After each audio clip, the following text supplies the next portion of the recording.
Assalamualaikum warahmatullahi wabarakatuh. Nama saya Feby Evelyn Eksa, NPM 5020145. Saya akan menjelaskan materi tentang kemampuan komunikasi secara efektif. Yang pertama, pengertian kemampuan. Menurut Robbins, dalam Surat No 2013, kemampuan adalah sebagai suatu kapasitas individu untuk mengerjakan berbagai tugas dalam suatu pekerjaan.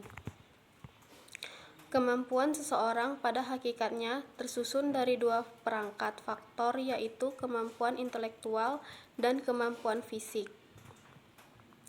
Dapat disimpulkan bahwa kemampuan adalah kecakapan atau potensi seseorang individu untuk menguasai keahlian dalam melakukan atau mengerjakan beragam tugas dalam suatu pekerjaan atau suatu penilaian atas tindakan seseorang. Yang kedua, pengertian kemampuan komunikasi secara efektif. Menurut Fajar 2009, pengetahuan dan keterampilan yang menyangkut komunikasi termasuk di antara yang paling penting dan berguna. Seorang individu akan sukses apabila mempunyai kemampuan komunikasi secara efektif. Komunikasi secara efektif merupakan salah satu aspek kepribadian yang berperan besar bagi keberhasilan seseorang. Menurut Profesor Dr. Alo Liliwiri 2003, komunikasi adalah pengalihan suatu pesan dari suatu sumber kepada penerima agar dapat dipahami. Dapat disimpulkan bahwa komunikasi adalah suatu proses pembentukan, penyampaian, penerimaan, dan pengolahan pesan yang terjadi dalam diri seseorang dan atau di antara dua orang atau lebih dengan tujuan tertentu.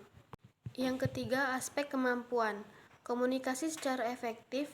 Komunikasi dilakukan oleh pihak komunikator kepada pihak komunikan menurut Subpratik 1969. Aspek-aspek dalam komunikasi adalah A. Maksud-maksud, gagasan, dan perasaan yang ada di dalam diri pengirim. B. Proses kodifikasi oleh pengirim. C. Proses pengiriman pesan oleh penerima. D. Adanya saluran channel. E. Proses dekodifikasi pesan oleh penerima. F. Tanggapan batin oleh penerima. G. Kemungkinan adanya hambatan. Menurut Mulyana dan Jalaluddin 2003 mengungkapkan aspek-aspek komunikasi yaitu A. Sumber, B. Penyandingan, C. Pesan, D. Saluran, E. Penerimaan, F. Penyajian, G. Respon penerima, H. Umpan balik. Berdasarkan sumber makna, aspek-aspek yang paling penting dalam kemampuan komunikasi adalah komunikator, komunikan, media, dan pesan suatu yang ingin disampaikan. Yang keempat, kriteria kemampuan komunikasi secara efektif. Keefektifan komunikasi dapat dinilai apabila tujuannya yang ingin dicapai jelas adanya.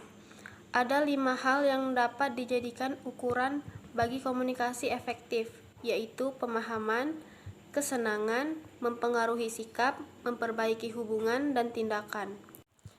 5. Faktor-faktor kemampuan komunikasi secara efektif. Menurut Deddy Mulyana, faktor-faktor yang mempengaruhi keberhasilan kemampuan menggunakan bahasa lisan sangat ditentukan oleh situasi, ruang, waktu, tema, isi, atau materi teknik penyajian.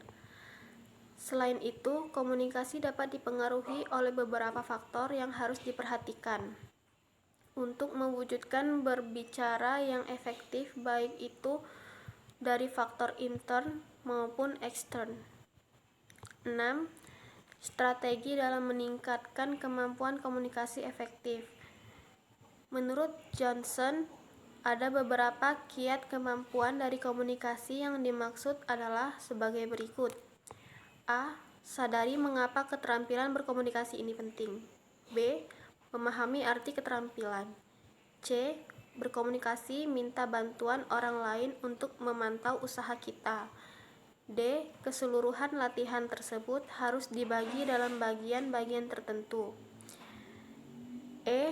Akan sangat menolong apabila ada teman sebagai lawan dalam proses berlatih. F. Mengkomunikasikan dengan seluruh komponen tersebut terus-menerus. Materi selanjutnya adalah pengertian prestasi belajar Bahasa Indonesia. Yang pertama, pengertian belajar. Belajar adalah seperangkat kegiatan, terutama kegiatan mental, intelektual, mulai dari kegiatan yang paling sederhana sampai kegiatan yang rumit. Dapat kita simpulkan bahwa belajar adalah suatu proses melihat dan memahami sesuatu, mengamati yang berlangsung di dalam diri seseorang, yang mengubah tingkah lakunya, baik tingkah laku dalam berpikir, bersikap, dan berbuat. 2. Pengertian bahasa Indonesia. Bahasa adalah suatu simbolisan yang orbiter yang dipakai oleh anggota suatu masyarakat untuk berkomunikasi dan berinteraksi.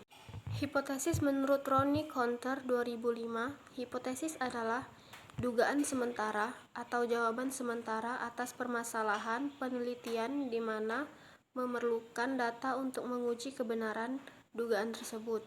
Dugaan ini harus didasarkan atas suatu atau beberapa dasar pemikiran dari buku-buku teks. Hipotesis merupakan pernyataan hubungan yang mungkin terjadi antara dua variabel atau lebih, di mana kemungkinan itu didasarkan atas teori-teori. Mungkin itu saja yang dapat saya sampaikan dari materi yang saya dapat hari ini. Saya ucapkan terima kasih. Wassalamualaikum warahmatullahi wabarakatuh.